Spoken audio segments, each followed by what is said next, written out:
Kebanyakan ayah lebih sering memarahi anaknya daripada mengarahkan anaknya. Yang kedua, tanda hidup gak seimbang. Hilang komunikasi, bahkan gak punya komunikasi sama anak sendiri. Gak pernah kasih anak perhatian. Gak pernah memberi anak arahan. Tapi kalau anak salah, marah. Efesus 6 ayat 4. Baca sama-sama. Dan kamu bapak-bapak janganlah bangkitkan amarah di dalam hati anak-anakmu. Tetapi didiklah mereka di dalam ajaran dan nasihat Tuhan. Siapa yang disuruh ngajarin anak firman Tuhan? Baca dong. Siapa yang harus ngajarin anak firman Tuhan? Bapak-bapak. Seharusnya ayah menjadi imam yang harus mendidik anak-anak mereka dalam kebenaran firman Tuhan.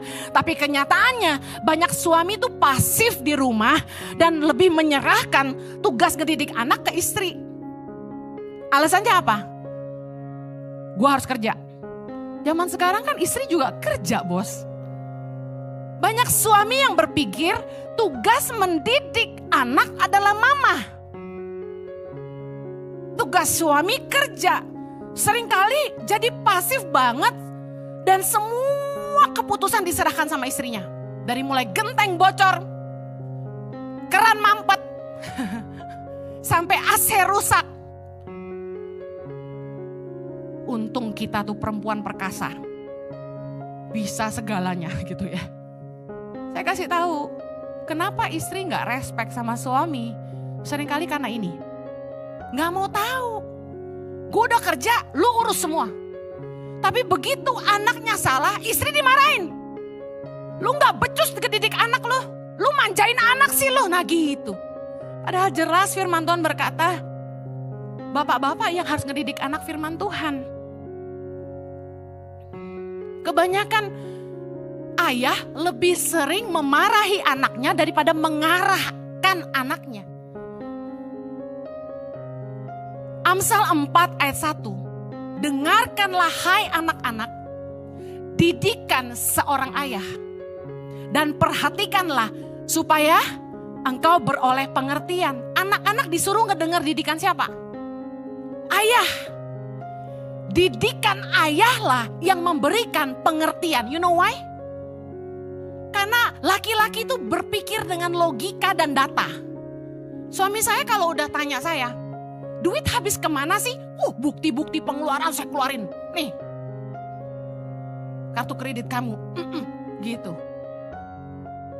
Laki-laki gak bisa kita pakai perasaan. Kamu kok gak percaya sih sama aku?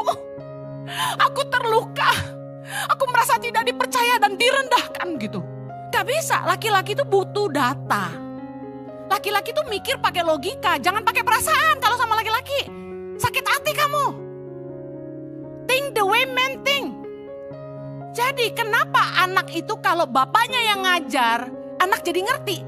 Karena kalau mama kan telenovela. Mama tuh kebanyakan drama. Pakai perasaan terus.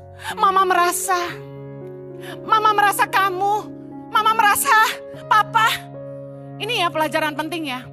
Mama-mama jangan suka menumpahkan emosinya ke anak.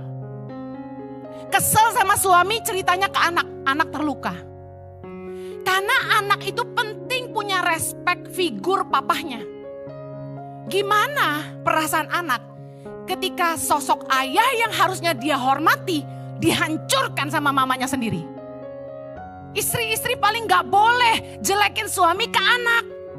Justru ketika saya ngobrol sama anak saya dan anak saya mulai begini, gue gak akan mau merit. Menurut gue semua laki-laki sama. Emang ya manusia itu suka menyamaratakan semua orang ya. Saya bilang sama anak saya, enggak semua laki-laki papa baik. Oh ya, except papa dia bilang. Kecuali papa dia bilang gitu. Jadi buat Chloe Zoe, Jojo tuh pria terbaik di dunia gitu. Yang lain gak baik, waduh bahaya.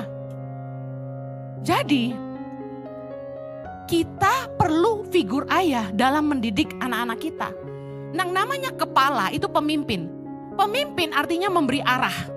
Waktu anak mau kuliah apa, yang mesti ngajak duduk ngomong tuh papahnya. Bukan mamahnya. Mama rasa? Enggak. Papa lihat anaknya. Makanya seorang ayah kalau mau memberi arah harus kenal anaknya.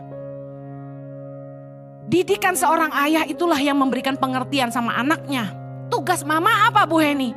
Amsal 1 ayat 8. Anakku, dengarkanlah didikan ayahmu dan jangan menyia-nyiakan ajaran ibumu. Ayah mendidik, ibu mengajar. Artinya apa? Ayah itu guidance, mengarahkan. Ibu itu menasehati. Kalau udah urusannya pacar, dia patah hati. Nah, itu mama masuk di situ. Dia terluka sama papahnya. Nah, mama masuk di situ menghibur. Amsal 22 ayat 6. Didiklah orang muda menurut jalan yang patut baginya. Maka pada masa tuanya pun ia tidak akan menyimpang daripada jalan itu. Waktu kita lihat anak-anak kita udah beranjak remaja, agak susah diomongin kan ya?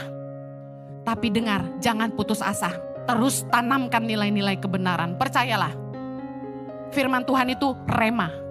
Yang suatu hari akan mengingatkan mereka. Anda percaya firman Tuhan itu berkuasa? Jangan lelah menasihati anak-anak kita dalam nilai kebenaran selama mereka ada dalam asuhan kita.